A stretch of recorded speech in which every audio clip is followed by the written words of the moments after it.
بسم اللہ الرحمن الرحیم۔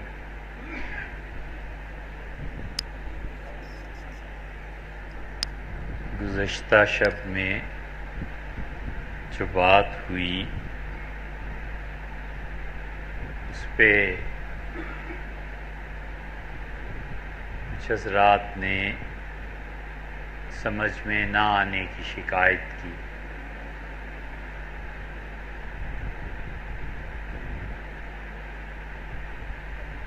اور ان کا خیال ہے کہ اس سطح کی باتیں مشکل ہیں۔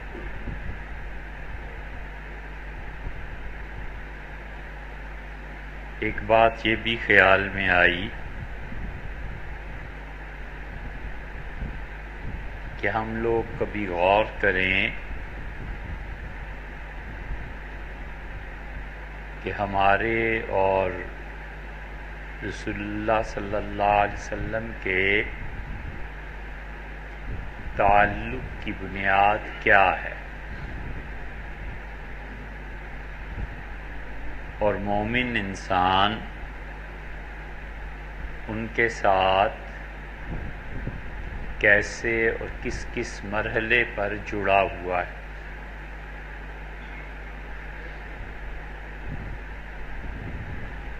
اللہ تعالی نے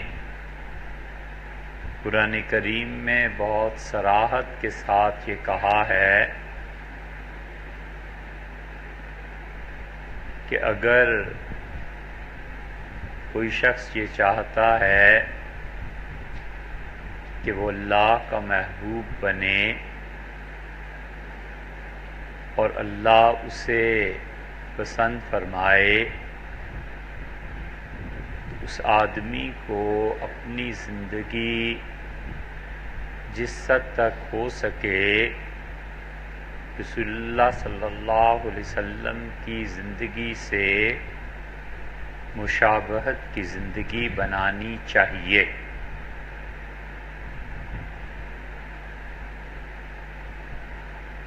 ایک رسالت کا ظاہر ہے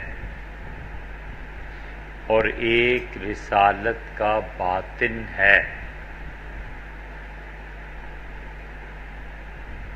کائنات میں کسی شخص نے کبھی یہ نہیں کہا کہ وہ اللہ کا آخری رسول ہے۔ انبیاء علیہ السلام اپنے بعد آنے والے رسولوں کی پیشن گوئی کرتے رہے اور یہ بتاتے رہے کہ ہمارے بعد کوئی نہ کوئی آئے گا۔ حضور صلی اللہ علیہ وسلم نے اپنے بعد کسی نبی کے آنے کی پیشن گوئی نہیں فرمائی، اور یہ واحد ہستی ہے جس نے بالکل صراحتاً کہا کہ میرے بعد کوئی نبی نہیں آئے گا۔ کئی لوگوں کے آنے کی خبر دی۔ آپ خود سوچیں کہ یہ خبر دی کہ میرا خاندان میں نسب میں پڑپوتا ہوگا، یعنی سیدنا علی رضی اللہ عنہ، پھر ان کے بیٹے حسین رضی اللہ عنہ، اور حسین رضی اللہ عنہ کے بیٹے حضرت زین العابدین، اور حضرت زین العابدین کے بیٹے امام باقر، چوتھی نسل بنتی ہے۔ فرمایا کہ باقر جب آئے، پڑپوتے کا بھی بیٹا، تو جابر رضی اللہ عنہ سے کہا کہ اسے میرا سلام کہنا۔ عقیدے کی کتابوں میں اہل السنہ نے یہ روایت نقل کی ہے اور اہل تشیع کے ہاں تو ہے ہی۔ پیشن گوئی فرمائی کہ میرے بعد ایک ایسا آدمی آئے گا کہ لوگ اپنے اونٹوں کے جگر پر ماریں گے کہ تیز چلو اور اس آدمی تک پہنچنا ہے۔ مدینہ منورہ کا عالم اور امام مالک رحمۃ اللہ علیہ کے متعلق لوگوں نے کہا کہ یہ وہ ہستی ہے جس کی پیشن گوئی فرمائی تھی۔ حضرت سلمان فارسی رضی اللہ عنہ تشریف فرما تھے تو آپ نے سورہ جمعہ کی ایک آیت پڑھی اور اس آیت کریمہ کے بعد ان کی ران پر ہاتھ مارا اور فرمایا کہ اس کی نسل میں ایسے لوگ ہوں گے کہ اگر علم ثریا ستارے تک چلا جائے تو وہاں سے بھی لے آئیں۔ فارسی النسل۔ امام ابو حنیفہ رحمۃ اللہ کے متعلق لوگوں نے اعتراف کیا کہ رسول اللہ صلی اللہ علیہ وسلم کی پیشن گوئی ان کے بارے میں تھی، بہت چیزیں بتائیں، بروں کے متعلق بھی بتایا۔ مسجد نبوی تشریف لائے تو بہت پریشان تھے اور آپ نے فرمایا کہ کیا ہو گیا ہے؟ میں دیکھتا ہوں کہ میرے ممبر پہ بندر آ گئے، ناچ کود رہے ہیں۔ تو امویوں کو جب حکومت ملی اور ان کے لوگ مدینہ منورہ میں گئے تو ان کی حرکتیں دیکھ کے لوگوں نے کہا کہ ان کے بارے میں فرمایا، اور ایک بات تو ایسی صراحت سے فرمائی کہ وہ ظالم میرے ممبر پہ بیٹھے گا اور اس کی نکسیر پھوٹ پڑے گی۔ ان امویوں میں ایک گورنر آیا جمعہ پڑھانے کے لیے، پہلی مرتبہ ممبر پہ بیٹھا اور اس کی نکسیر پھوٹی تو لوگوں نے کہا کہ یہ وہ ظالم ہے جس کے بارے میں حضرت رسالت مآب صلی اللہ علیہ وسلم نے فرمایا۔ سیدنا حسین رضی اللہ عنہ کی شہادت ہوئی ہے، تو جب یہ شمر آگے بڑھا تو انہوں نے کہا بالکل تم ہی ہو جو مجھے قتل کرو گے، اور انہوں نے کہا کہ نانا ایک دن گھر تشریف لائے تو فرمانے لگے کہ میں نے عجیب بات دیکھی ہے کہ ایک کتا جس کے جسم پہ داغ ہیں، چتکبرہ برس کے داغ، میں نے دیکھا کہ میرے خون میں اس نے اپنا منہ ڈال دیا۔ تو یہ جو شمر تھا اسے برس تھی۔ سیدنا حسین ابن علی رضی اللہ عنہ نے اسے دیکھ کے بتایا کہ وہ تم ہی ہو۔ الغرض بیسیوں کے متعلق بتایا، خیر اور شر۔ قسطنطنیہ کا بتایا کہ یہ فتح ہوگا، اور فرمایا نعم الامیر، کیا ہی اچھا جرنیل ہوگا جسے فتح کرے گا۔ سلطان محمد بن فاتح رحمۃ اللہ علیہ نے اسے فتح کیا۔ بے شمار چیزیں ملیں گی۔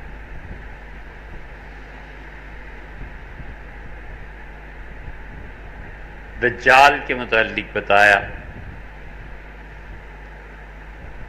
ایک اس سے پہلے منصور کوئی آئیں گے، ان کے متعلق بھی فرمایا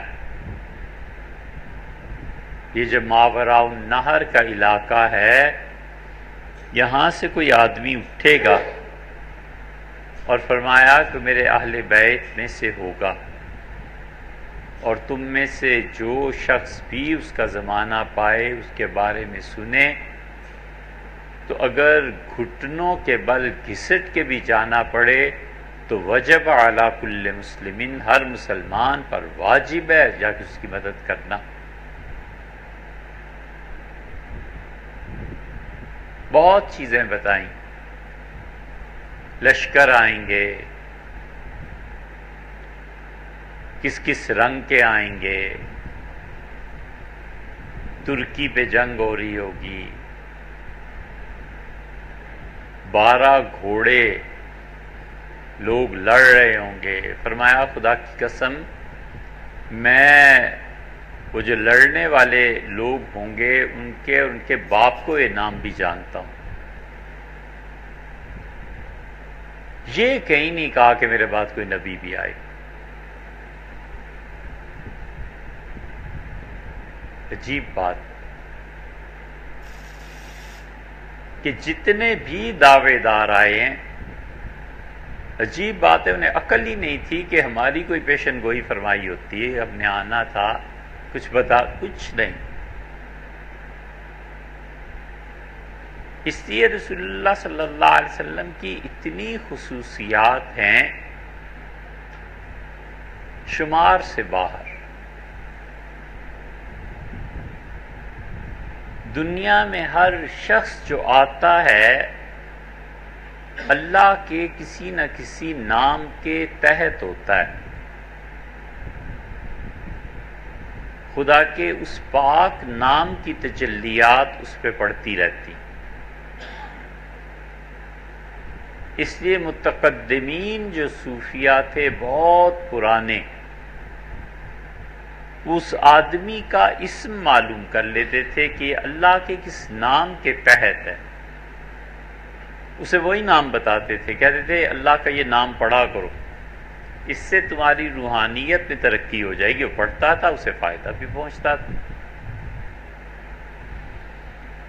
پھر جب سے سچ کم ہوا ہے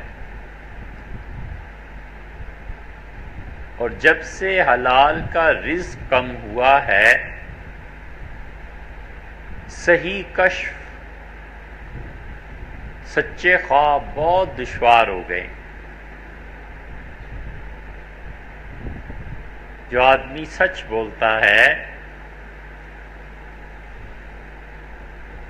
اس کے خواب سچے ہوتے ہیں۔ فرمایا کہ اصدقہم حدیثاً اصدقہم رؤیاً، جو آدمی زیادہ سچ بولے گا اس کے خواب بھی اتنے ہی سچے ہوں۔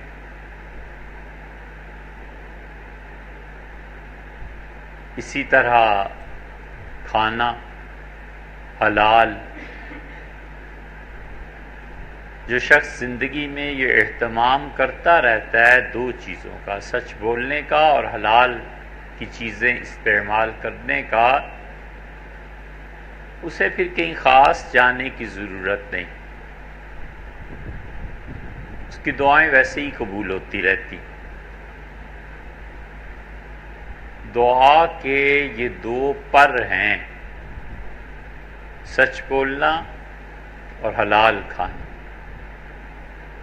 جتنی ملاوٹ ان میں آئے گی اتنا دعا کی قبولیت رد ہو جائے گی۔ تو جب سے حلال کا رزق اور یہ کم ہوئی ہیں چیزیں، سچائی، تب سے خواب بھی گڑبڑ ہونے لگے ہیں اور کشف بھی۔ اس سے پہلے چیزیں ٹھیک ہوتی۔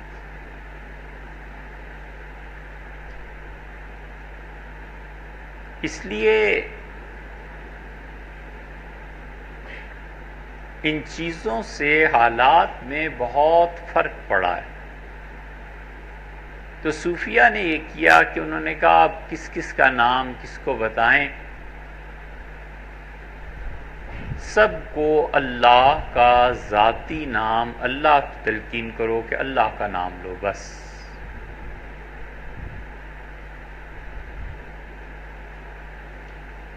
وگرنہ اس سے پہلے ہر آدمی کو اللہ کا وہ نام بتاتے تھے جو اللہ تعالیٰ کے اس نام سے تجلیات پڑتی ہیں اور آدمی کی پرورش اس کے ذریعے ہوتی ہے۔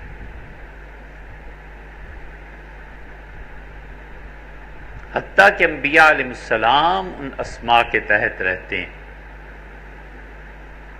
حضرت موسیٰ علیہ السلام اللہ کی صفت کلام کے ساتھ مربوط تھے۔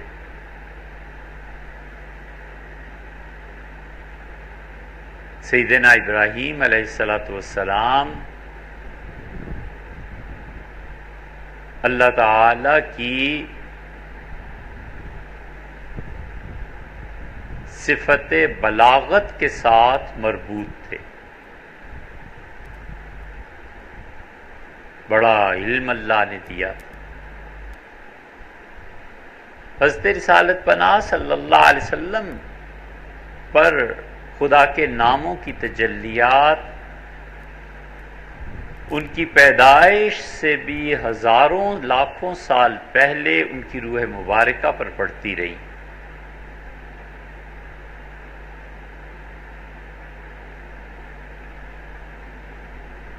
صفت علم کی تجلیات، صفت نور کی تجلیات،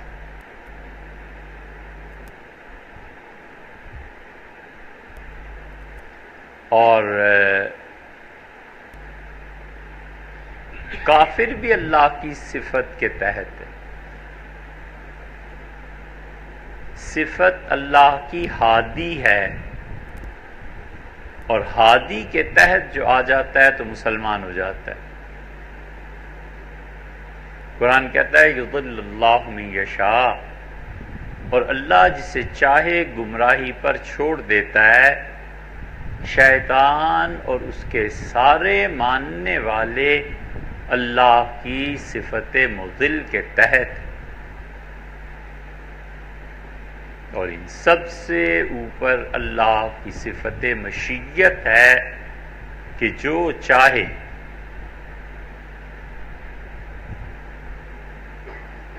حضرت رسالت پناہ صلی اللہ علیہ وسلم پہ اللہ کی صفت علم کا غلبہ تھا۔ اس لیے صوفیہ اسماء الہیہ کی تلاش میں رہتے تھے، اور حضور اقدس صلی اللہ علیہ وسلم بھی اللہ کے اسماء کے تحت تھے۔ اب بھی تجلیات ہیں، اب بھی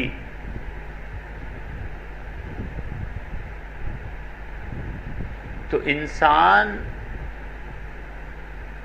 اپنا تعلق اللہ کی اس اسم کے تحت بھی ڈھونڈتا ہے، اور حضور صلی اللہ علیہ وسلم سے بھی اس کا تعلق بنتا ہے۔ واحد ہستی ہے حضرت رسالت مآب صلی اللہ علیہ وسلم کی، کسی نبی بڑے سے بڑے آدمی پر بھی اللہ کی اسم اعظم کی تجلی نہیں پڑی، صرف اور صرف اسم اعظم کی تجلیات رسول اللہ صلی اللہ علیہ وسلم پر پڑتی رہی ہیں، اور واحد ہستی ہے جس نے کہا کہ میں خدا کا آخری رسول بس۔ اس لیے رشتہ جتنا ان سے مضبوط ہوتا چلا جاتا ہے، آدمی اللہ کے قرب میں ترقی کرتا ہے۔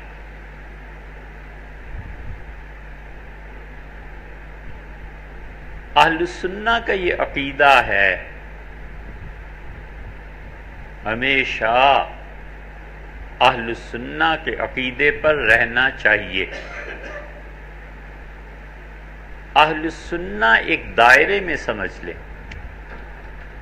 اس دائرے کے باہر کچھ لوگ کھڑے ہیں اور کچھ لوگ اس دائرے کے اندر ہیں۔ جو اس دائرے کے اندر ہیں آپ فرض کر لیں یہ اہل السنہ ہے، اس کے بعد جو باہر کھڑے ہیں وہ اہل السنہ نہیں ہیں، وہ اہل بدعت ہیں۔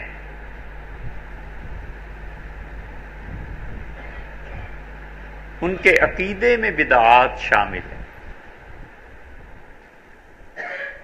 اور جس شخص کے عقیدے میں بدعات شامل ہو جائیں وہ اہل السنہ سے نکل جاتا ہے۔ قرآن میں جو آیا ہے کہ تبجد وجوہ و تسود وجوہ، اور لوگوں کے چہرے قیامت میں سیاہ بھی ہوں گے سفید بھی ہوں گے، تو صحابہ کرام رضی اللہ عنہم کے دور سے یہ بات چلی آتی ہے کہ انہوں نے کہا چہرے ان کے سفید ہوں گے جو اہل السنہ میں سے ہیں۔ عبداللہ بن عباس رضی اللہ عنہ کہتے تھے یا اہل السنہ کوئی نئی اصطلاح کسی نے گھڑ نہیں لی، یہ حضرت رسالت مآب صلی اللہ علیہ وسلم کے فوراً بعد کے زمانے سے چلی آتی۔ اس دائرے سے باہر جو کھڑے ہیں وہ اہل بدعت ہیں۔ کئی لوگوں کا یہ عقیدہ ہے کہ سیدنا علی رضی اللہ عنہ سب سے افضل تھے۔ ہم کہتے ہیں یہ دائرے سے باہر والے لوگ ہیں، دائرے کے اندر نہیں۔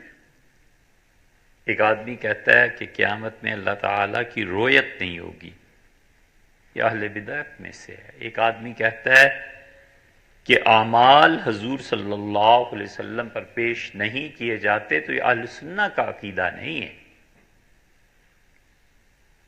تو ایک دائرہ یہ ہے، اس کے باہر جو لوگ کھڑے ہیں ایک دائرہ وہ ہے، اس دائرے سے بھی جو پرے کھڑے ہیں اور باہر، وہ کافر ہے۔ کافر سے ایمان میں آیا، ایک دائرے میں داخل ہو گیا اسلام کے، اور اس دائرے میں پھر ایک اور دائرہ ہے کہ وہ مسلمان ہے لیکن کیا اہل سنہ میں سے ہے؟ اگر اس کے عقیدے میں گڑبڑ ہے تو اہل سنہ میں سے نہیں ہے، ہم اسے مسلمان ہی مانیں گے، لیکن یہ کہیں گے کہ تمہارا عقیدہ اہل سنہ سے نہیں ملتا۔ اس لیے ہم بار بار اہل سنہ کے عقیدے کا ذکر بھی کرتے ہیں، دعوت بھی دیتے ہیں، اور لوگوں کو بتاتے ہیں کہ یہ اہل سنہ کا عقیدہ ہے، تاکہ موت صحیح عقیدے پر آنی چاہیے۔ عقیدہ تو دو اور دو چار کی طرح قطعی ہوتا ہے، یا ہے یا نہیں ہے، عقیدے میں کچھ گڑبڑ نہیں ہوتی۔ اسی لیے صوفیہ سب سے زیادہ صحیح عقیدے پر زور دیتے تھے،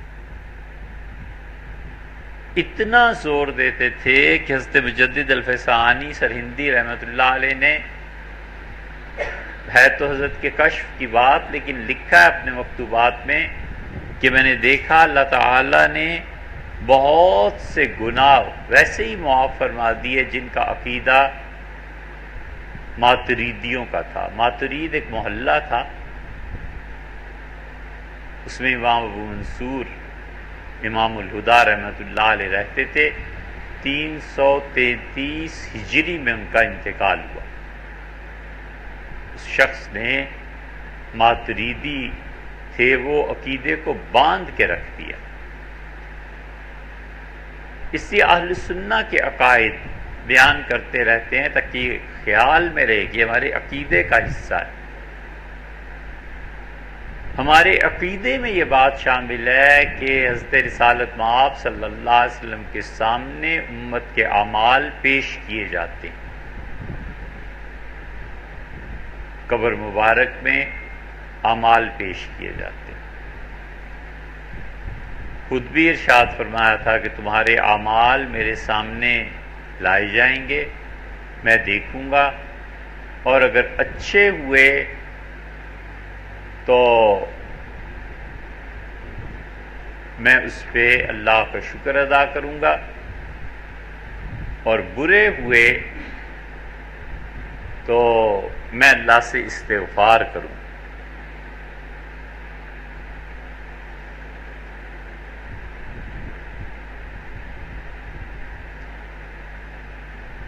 یہ چیزیں کبھی کبھی خدا دکھاتا بھی ہے. ہمارے حضرت مولانا ابو الحسن علی ندوی رحمۃ اللہ علیہ کے حلقے کے ایک صاحب تھے. خواب میں حضرت رسالت پناہ صلی اللہ علیہ وسلم کو دیکھا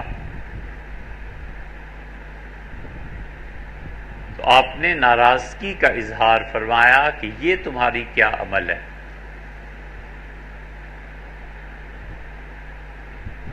تو علی میاں صاحب رحمۃ اللہ علیہ درمیان میں حاضر ہوئے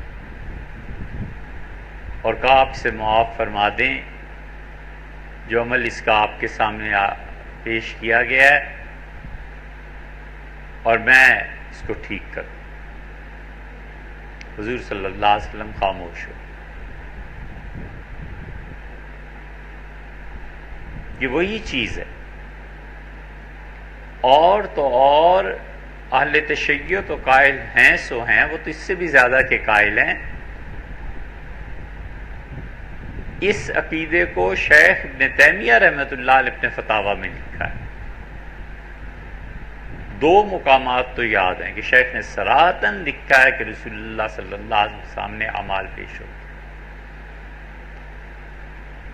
حضرت عبداللہ ابن مسعود رضی اللہ عنہ کہتے تھے کہ رسول اللہ صلی اللہ علیہ وسلم پہ بہترین الفاظ کا چناؤ کرو درود بھیجنے کے لیے. ممکن ہے تمہارا یہ سلام حضور صلی اللہ علیہ وسلم کے سامنے پیش کیا جائے.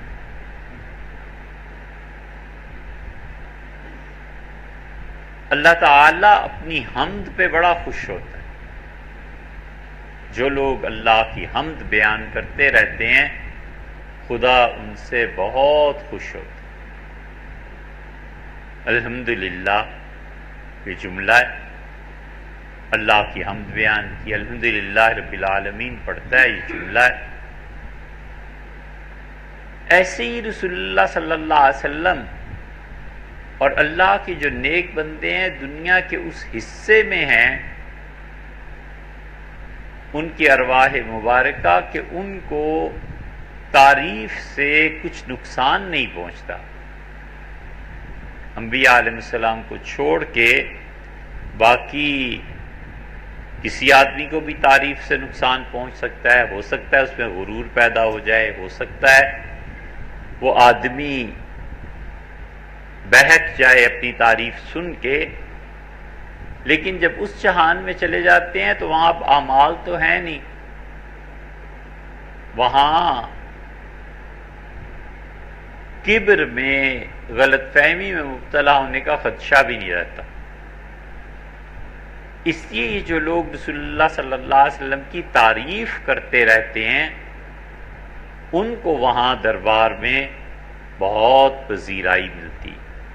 حضور صلی اللہ علیہ وسلم خوش ہوتے ہیں، کوئی ان کی تعریف کرے، کوئی ان کا قصیدہ لکھے، کوئی ان کا ذکر کرے، کوئی ان پہ درود بھیجے، کوئی سلام بھیجے. تو یہ جب چیزیں پیش ہوتی ہیں رسول اللہ صلی اللہ علیہ وسلم کیا تو ان چیزوں سے خوش ہوتے ہیں.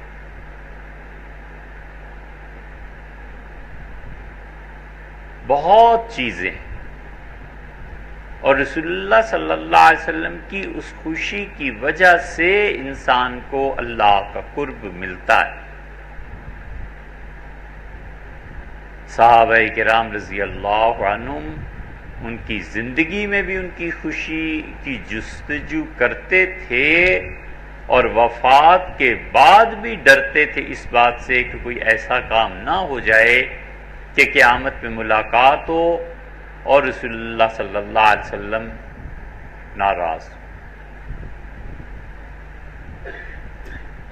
سیدنا عمر رضی اللہ عنہ گئے تھے بیت المقدس،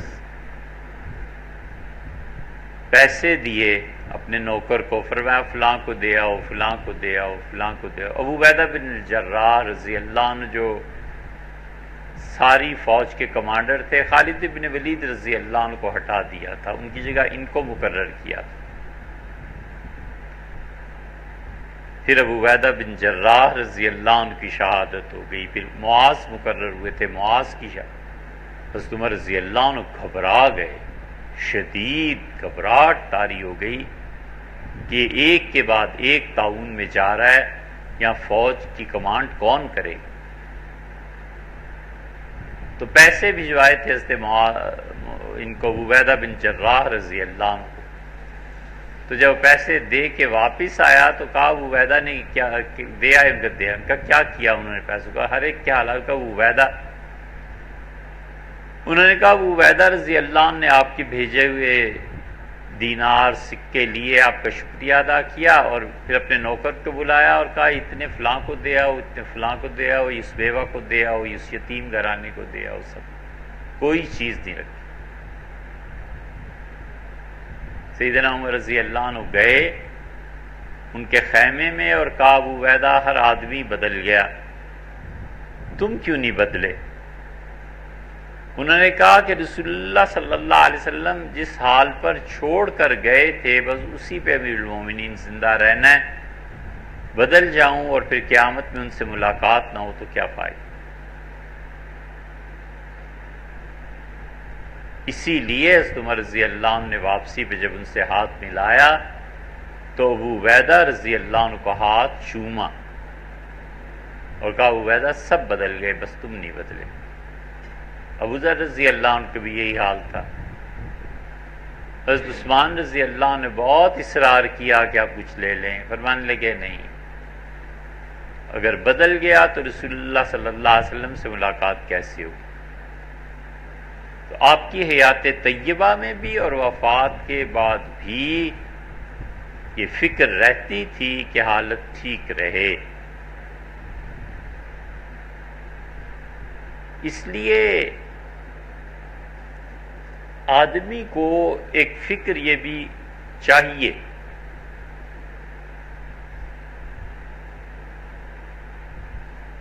یہ اب جہالت پیدا ہوئی ہے، بہت چلی آتی ہے کہ مردوں کو کچھ پتہ ہی نہیں چلتا، پتہ نہیں یہ کیا ان کی توحید ہے اور کیا.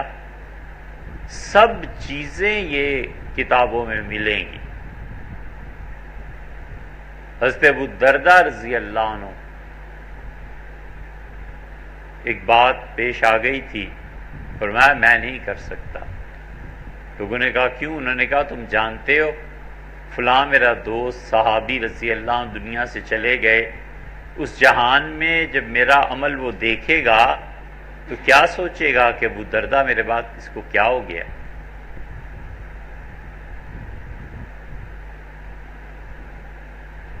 عبد الرحمن ابن عوف رضی اللہ عنہ اس شان کے آدمی ہیں کہ رسول اللہ صلی اللہ علیہ وسلم نے عشاء کی نماز ان کے پیچھے پڑھی ہے. عبد الرحمن ابن عوف رضی اللہ عنہ ہٹے مسجد میں، جب رسول اللہ صلی اللہ علیہ وسلم چلنے کی آواز آئی تو آپ نے فرمایا نہیں عبد الرحمن اپنی جگہ پہ رہو، اور آپ نے ان کے پیچھے کھڑے ہو کے نماز پڑھی. یہ کسی کو شرف حاصل نہیں ہے. سیدنا ابوبکر رضی اللہ عنہ کا واقعہ اس سے مختلف ہے، اور عبد الرحمن بن عوف رضی اللہ عنہ ان کے لیے حضور صلی اللہ علیہ وسلم کی قبر مبارک کھولی گئی ہے. قبریں تھیں 3، دروازہ تھا. یہ تو پھر عمر بن عبدالعزیز رحمۃ اللہ علیہ نے اس سے کیا ہے، پینٹاگون 5 کونوں کی عمارت بنائی. عمر بن عبدالعزیز رحمۃ اللہ علیہ جب گورنر تھے تو مدینہ منورہ میں بارش ہوئی بہت شدید اور شور مچ کے آ رہا تھا. عمر بن عبدالعزیز رحمۃ اللہ علیہ فجر میں جب آئے تو لوگوں پہ گھبراہٹ طاری تھی، خوف. لوگوں نے کہا رات پانی آیا ہے مسجد نبوی میں اور بہت بڑا ریلا گزرا ہے پانی کا، اور قبر ایک کھل گئی ہے اور ایک پاؤں ظاہر ہو گیا ہے. عمر بن عبدالعزیز رحمۃ اللہ علیہ پہ سختہ طاری، بڑی ہمت سے انہوں نے کام لیا. ان کا بلاؤ فلاں درزی کو اور اسے کہا کپڑا لو. اور سب سے پہلا یہ کام کرو کہ ان قبروں کے گرد کپڑا کھینچ دو. 5 کونے بنوائے. اسی کا 4 کونے، فرمایا نہیں، 4 کونے بیت اللہ کے. بڑا ادب تھا لوگوں. مکہ مکرمہ میں کوئی چوکور گھر نہیں بناتا تھا، کمرے گول بنتے تھے. تاریخ میں آتا ہے کہ سب سے پہلے مکہ میں کس نے کمرہ چوکور بنایا؟ لوگوں نے بڑی لعنت ملامت کی. لوگوں نے کہا اللہ کا گھر ہے چوکور، بس جو کرے گا بے ادبی ہے، گول کمرے بناؤ. تو عمر بن عبدالعزیز رحمۃ اللہ علیہ نے وہ 5 گوشیہ لگوایا، نماز پڑھائی، لوگوں کا چلے جاؤ بس. سمجھ نہ آئے کہ ایک جو پاؤں اور ٹانگ اور پنڈلی سب نظر آ رہا ہے، کیا ہے؟ تو عمر بن عبدالعزیز رحمۃ اللہ نے پھر درخواست کی سیدنا عمر اور ابوبکر رضی اللہ عنہ وغیرہ سب لوگوں کو، ان کے گھرانوں کو کہ آئیں. تو حضرت عمر رضی اللہ عنہ کے پوتے سالم نے جب پاؤں دیکھا تو ان کا یہ میرے دادا کا پاؤں ہے، میں کھیلتا رہتا تھا، یہ سیدنا عمر رضی اللہ عنہ کا پاؤں ہے. قبریں پتہ تھی لوگوں کو، لیکن ادب احترام سے نہیں جاتے تھے، مطلب بہت زیادہ ایسے نہیں تھا. عثمانیوں کے دور میں ایک مرتبہ قبر مبارک نیچے ہے، یہ اصل قبریں نیچے ہیں. دمشق میں ہم گئے تو سیدنا بلال رضی اللہ عنہ کی قبر نیچے ہے. یہ قبرستان جو تھے ان کے ارد گرد بھرائیاں ہو گئی نا، تو بھرائی کی وجہ سے زمینیں اوپر اٹھ گئی. یہ جنت البقیع جو ہے یہ ٹیلا تھا اور مسجد نبوی بہت نیچے نظر آتی تھی، ایسے ٹیلے نشیب کی زمین تھی. پھر بھرائی ہوئی ہے، پھر ہوئی ہے، کئی فٹ مٹی ڈالی گئی. اب وہ اور بقیع برابر ہے. اسی لیے اب رسول اللہ صلی اللہ علیہ وسلم کی قبر مبارک کے لیے نیچے سیڑھیوں سے جانا پڑتا ہے، اترنا پڑتا ہے. عثمانیوں کے دور میں یہ ہو گیا تھا کہ وہاں جو ستون ہیں رسول اللہ صلی اللہ علیہ وسلم کی قبر مبارک میں 8 ستون تھے. 4 روضہ مبارک کے اندر چلے گئے ہیں، 4 باہر ہیں. وہاں ایک ستون ہے بیوی، جہاں آپ اعتکاف کرتے تھے، اور عبداللہ ابن عمر رضی اللہ عنہما اپنا بستر وہیں بچھواتے تھے.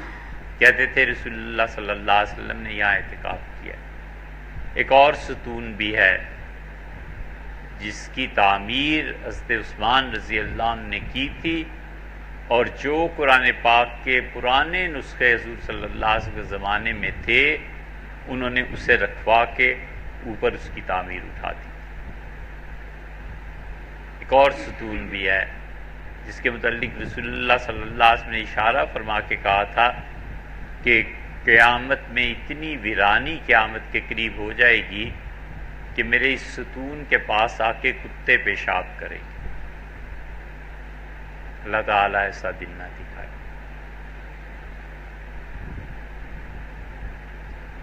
تو بو آنے لگی نیچے. تو عثمانی جو گورنر تھا اس کو کہا گیا، وہ آئے بہت پریشان. انہوں نے کہا میری تو ہمت نہیں بھی کچھ کرنے کی. ترکی خط لکھا. تو جو امیر المومنین اس وقت مسلمانوں کے تھے انہوں نے کہا اس وقت امت میں سب سے بڑے ہمارے علم کے مطابق اولیاء کرام میں مدینہ منورہ میں فلاں ہستی ہے، ان کو کہیں نیچے جائیں اور دیکھیں جا کے کہ قبر مبارک سے کیا یہ چیز کیا ہو کیا رہا ہے. انہوں نے انکار کر دیا. جب گورنمنٹ کا دباؤ زیادہ پڑا تو انہوں نے 40 دن روزے رکھے، مسلسل مسجد نبوی ہی میں رہے، بہت عبادت، اور گئے اور واپس آئے تو انہوں نے کہا بلی کا بچہ ہے کہ کسی طرح پتہ نہیں کیسے یہ اندر چلا گیا تھا اور وہاں مر گیا، اس کی ہڈیاں. پھر دھویا، پھر خوشبو لگائی، سب کچھ. پھر وہ مرتے دم تک بولے نہیں. اتنی ہیبت اور روب تھا. بہت لوگوں نے پوچھا، گورنر نے بھی آ کے پوچھا، چپ ہو گئے. بس کیا چیز انہوں نے دیکھی ہوگی، کیا پتہ چلا ہوگا، لیکن ان پہ خاموشی طاری ہو گئی. تو رسول اللہ صلی اللہ علیہ وسلم کی قبر مبارک عمر بن عبدالعزیز رحمۃ اللہ علیہ نے وہ کروا دیا تھا. پھر عمر بن عبدالعزیز رحمۃ اللہ علیہ نے دیوار ہی کھنچوا دی تھی 5 گوشوں والی، پکی دیوار بنا دی تھی تاکہ اندر کوئی نہ جائے. تو اس سے پہلے لوگ جاتے تھے، قبر دیکھتے تھے، بتاتے تھے آ کے. تو قبر رسول اللہ صلی اللہ علیہ وسلم کی اس کے ساتھ ایک جگہ تجویز کی گئی عبد الرحمن ابن عوف رضی اللہ عنہ کے لیے کہ یہاں پر ان کی تدفین ہو. عبد الرحمن ابن عوف رضی اللہ عنہ وفات سے پہلے شدید غشی طاری ہو گئی. گھر والے سمجھے انتقال کر گئے، عورتیں رونے لگی، مرد اٹھ گئے کہ عبد الرحمن کا انتقال ہو گیا. تھوڑی دیر کے بعد عبد الرحمن ابن عوف رضی اللہ نے آنکھیں کھولی اور انہوں نے کہا میں زندہ ہوں، جیتا ہوں، کیوں رو رہی ہوں؟ ان کا حضرت کیا ہوا آپ کے ساتھ؟ کہنے لگے مجھے کچھ پتا نہیں، لیکن میں نے ایسے لوگ دیکھے جو انتہائی سخت چہرے کے تھے، اور ان سے نام پوچھا. پھر کہا عبد الرحمن حساب دو. اتنے میں کچھ فرشتے آ گئے اور انہوں نے کہا اس کا حساب نہیں لیا جائے گا. انہوں نے کہا کیوں؟ انہوں نے کہا تم جانتے ہو یہ ان لوگوں میں سے ہے کہ یہ بچے جب ولادت سے پہلے اللہ ان کے نصیب میں یہ چیز لکھوا دیتا ہے کہ یہ بغیر حساب کے جنت میں جائے. اس کا یہ تو ان میں سے ہے، اس کے لیے کوئی حساب نہیں. تو فرشتے چلے گئے، وہ سخت چہرے والے تھے. تو انہوں نے مجھ سے کہا کہ تم اتنے نیک آدمی ہو کہ تمہاری پیدائش سے پہلے ماں کے پیٹ میں تمہارے متعلق اللہ نے لکھوایا تھا کہ یہ میرا ایسا بندہ ہے اسے کوئی حساب نہیں، آپ جائیں. کہنے لگے جب انہوں نے کہا جائیں تو میری آنکھ جیسے کھل جاتی ہے تو تم رو رہی ہو. پھر تقریباً 1 مہینہ رہے عبد الرحمن ابن عوف رضی اللہ عنہ زندہ رہے. بہت بڑے آدمی. حضور صلی اللہ علیہ وسلم نے وفات سے پہلے اپنی بیویوں سے کہا کہ میرے بعد معاشی حالات جیسے بھی ہوں پیسے کے معاملے میں صبر کرنا،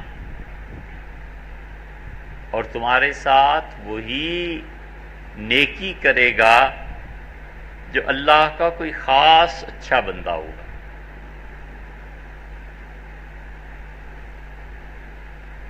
عبد الرحمن ابن عوف رضی اللہ عنہ نے رسول اللہ صلی اللہ علیہ وسلم کی وفات سے چند گھنٹے پہلے حاضر ہوئے اور کہا اللہ کے رسول میرا فلاں باغ جو ہے نا اس کی اتنی آمدن ہے تو میں آپ کی بیویوں کی نظر کرتا ہوں، کوئی ایک بھی جب تک زندہ ہے میرے باغ کی آمدنی تقسیم ہوتی رہے گی، حتیٰ کہ کوئی ایک بھی آپ کی اہلیہ رہ گئی تو سارا مال نہیں ملے گا. یہ بہت بڑی چیز ان میں بھی تھی۔ سیدنا عمر رضی اللہ عنہ، حضرت عمر رضی اللہ عنہ نے تو اپنی خلافت کے پہلے سال ہی بہت مال بھجوایا رسول اللہ صلی اللہ علیہ وسلم کی بیویوں کو، سب نے لے لیا۔ حضرت زینب رضی اللہ عنہ نے طائف سے کھالیں منگواتی تھی، جانوروں کی دواغت ہوتی تھی، اسے بیچتی تھی۔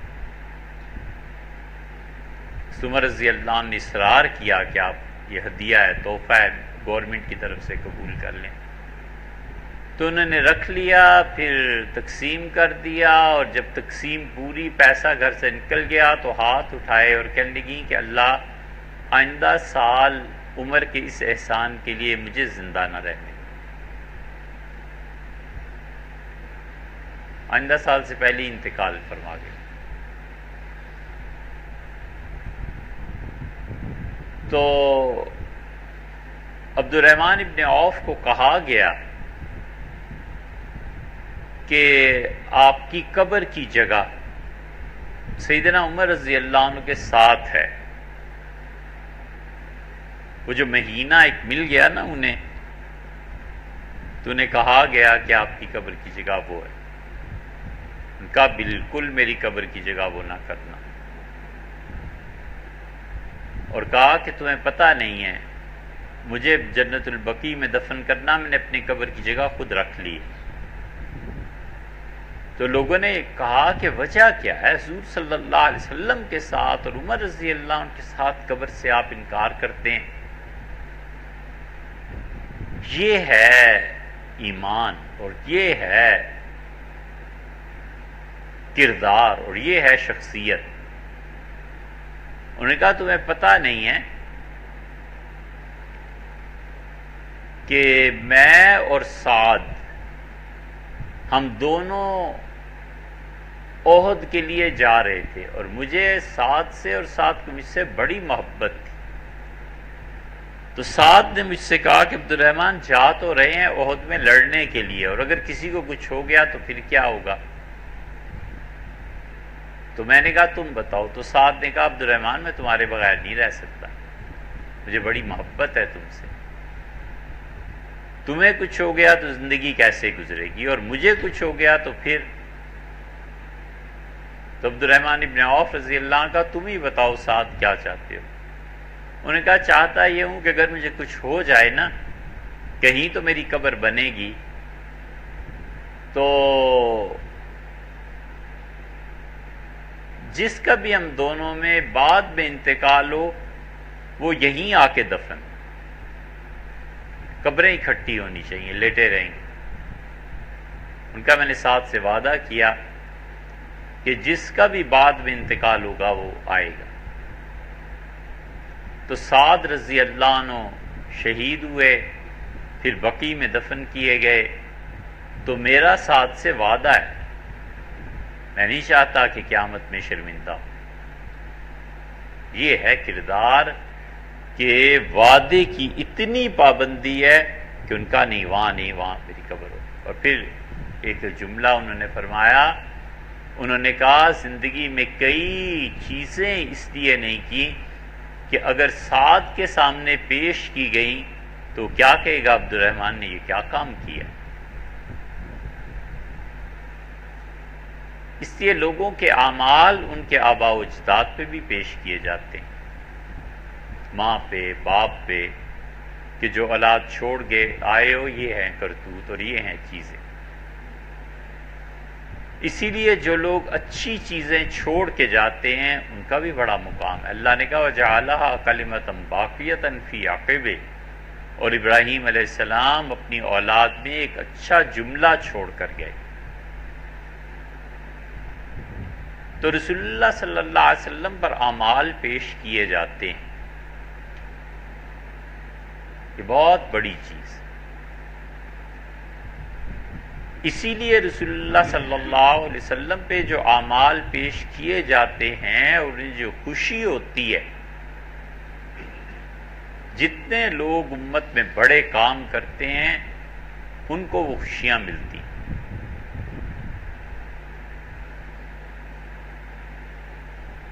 وہاں یوسف بن نوری رحمۃ اللہ علیہ کو ہمارے حضرت نے خط لکھا، وہاں ابو العلی ندوی رحمۃ اللہ علیہ نے اس خط مل کر چھپ کیا ہے، پڑھا جا سکتا ہے۔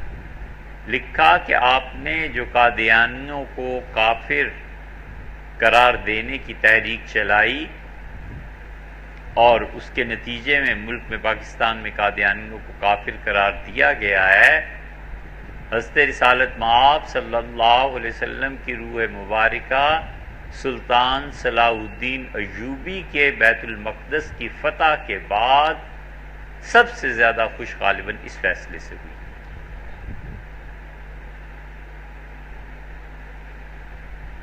کہ اس رتبے اور اس درجے کے لوگ تھے کہ وہاں کی خوشی اور ناراضگی اس کا اثر ان لوگوں پہ ہوتا تھا، طبیعت جانتی تھی۔ بہت چیزیں ہیں، اس لیے سنانے سے ذرا اجتناب رہتا ہے کہ اپنے مشائخ کی زیادہ تعریف کرنی بھی در حقیقت اپنی ہی تعریف ہو جاتی ہے۔ تو رسول اللہ صلی اللہ علیہ وسلم سے جو بنیادیں، جو رشتے، جو استوار ہیں امت کے، اس پہ غور کرنا چاہیے کہ میرا ان کے ساتھ کیا رشتہ بنتا ہے، میرا کیا تعلق بنتا ہے۔ شاہ ولی اللہ محدث دہلوی رحمۃ اللہ علیہ کی 40 ہے، وہ پڑھنی چاہیے۔ شاہ صاحب رحمۃ اللہ علیہ نے اپنے متعلق جو کچھ لکھا ہے کہ ان کا رسول اللہ صلی اللہ علیہ وسلم سے کیا رابطہ رہا، وہ پڑھنے کے قابل۔ یہاں تک لکھا ہے انہوں نے کہ رسول اللہ صلی اللہ علیہ وسلم کی روح مبارکہ نے مجھے دبوچ لیا، رسول اللہ صلی اللہ علیہ وسلم کی روح مبارکہ مجھ پہ، دبوچنا لفظ تو ترجمہ زیادہ مناسب نہیں، مطلب پیوست ہو گئی میرے جسم میں، روح میں، رسول اللہ صلی اللہ علیہ وسلم کی روح مبارکہ غالب آ گئی مجھ پہ۔